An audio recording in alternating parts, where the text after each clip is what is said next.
Hey everybody, so this is the official follow-up for the 2,000 subscriber seed giveaway. The winner of that is Charles Scheck. He is from Rensselaer, New York.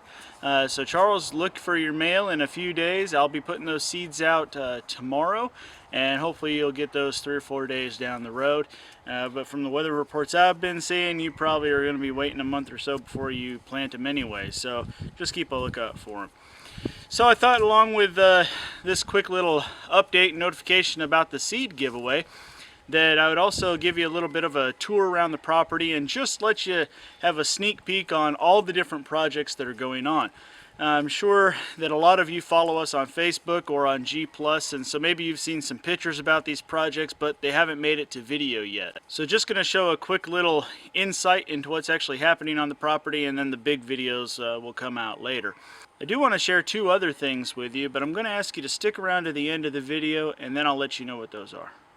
This is the area that's going to be the outside run for the chickens. You can see that the fence stretcher is still holding up that fence. That post right there, that soil turned out to be extremely loose right there. And even though I had concreted that post in, once we started pulling on it, it gave a little way. So I'm trying to hold it in place while I let it set up again.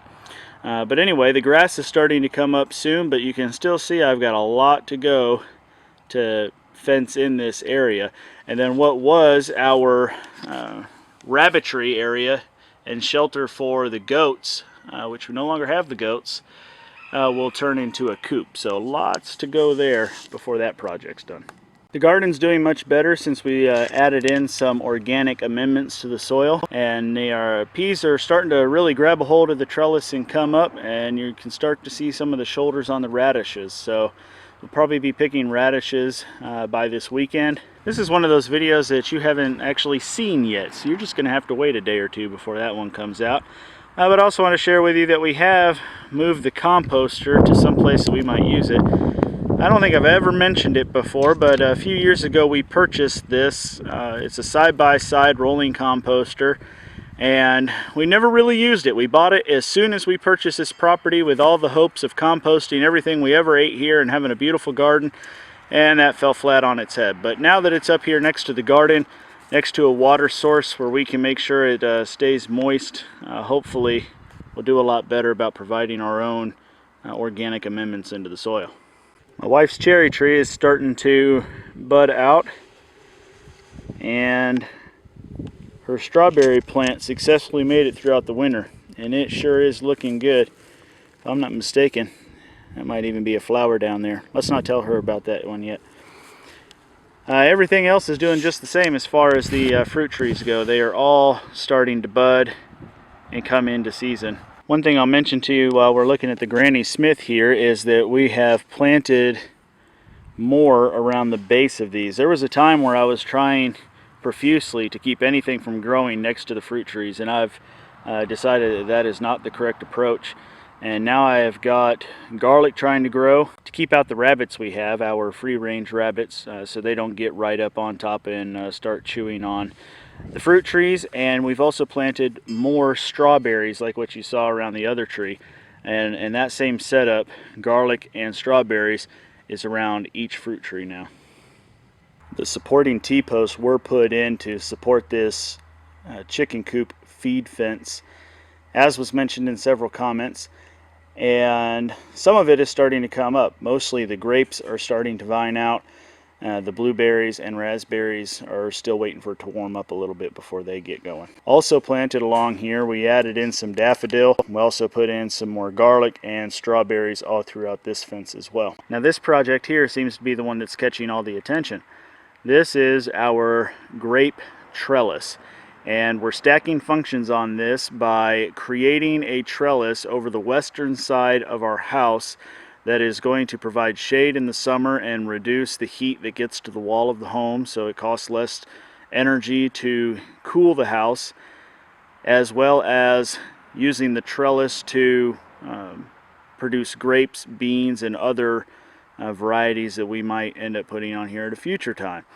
Also, because those will die off in the winter, then the sun, as you can see right now, can perfectly get through and keep the house warm as well. I'm going to produce a much more in-depth video on this in the future and explain to you exactly what varieties we're planting and the companion plantings that we're doing and all the methodology behind it. So this is, even though the framework is up, we're maybe halfway through this project. The only thing particularly important about this shot is that it has something to do with one of my announcements at the end of the video. This is one area that I have been focusing on in clearing out. A lot of the other clearings that you see me do have just been wherever I can get with the tractor, but I've been in here with the chainsaw and the tractor getting a lot of clearing work done, and there is a particular project in mind for this location, but I'm not going to tell you yet. Here's a bit better view of where the deer keep coming in and out of the woods.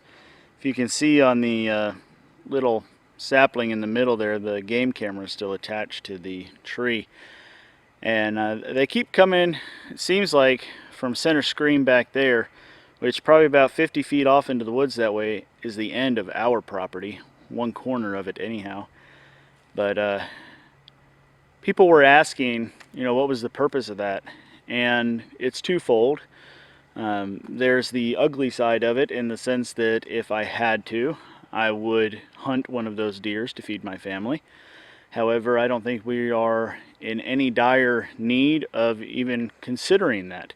For now, it is pure pleasure. I love seeing those wild animals just here on the property enjoying the land, which is why this area won't be touched for some time to come. I've purposefully laid out quick growing grass seed and several other varieties right here in this little meadow, just so that I can put my game camera out once a week, come and switch out the memory cards and see if the deer are still visiting the property. Oh, so I teased you about what project is going to happen here. I am going to do something else here that I'm going to bring you in on probably in a couple weeks. But the big plan, that's still a secret. The best hint I could possibly give you is that back on our Facebook account a couple months ago, I asked about how to calculate out to do a spiral. I forget the exact term for the type of spiral that it was. I think it was an Archimedes spiral. I could have that incorrect. I have figured that out, and let's just say I needed to know how to do a spiral that's about 50 feet in diameter, so I'll let you just figure that one out. Okay, well that's it for our short little update on everything that's happening here at the homestead. Now let me take you back to this picture. If you're wondering why I was showing you such a bland looking picture of our forest, it's because every time I walk into this area, I think about the possibilities. I start imagining long rows of food forests where my children can go out and grab a snack anytime that they want one. And here at the end of March, I am signing up for the online permaculture designer certificate course with Jeff Lawton. If you know anything about permaculture, you've probably run across the name Jeff Lawton more than once. So there's a favor to go along with this. I'm asking you for something. If you would be so kind, I'm going to put a link down here in the description to Jeff Lawton's Facebook page. And on there, he has an announcement for this permaculture development course. And the fact that they are offering a free ticket, as he calls it, into the course for one person.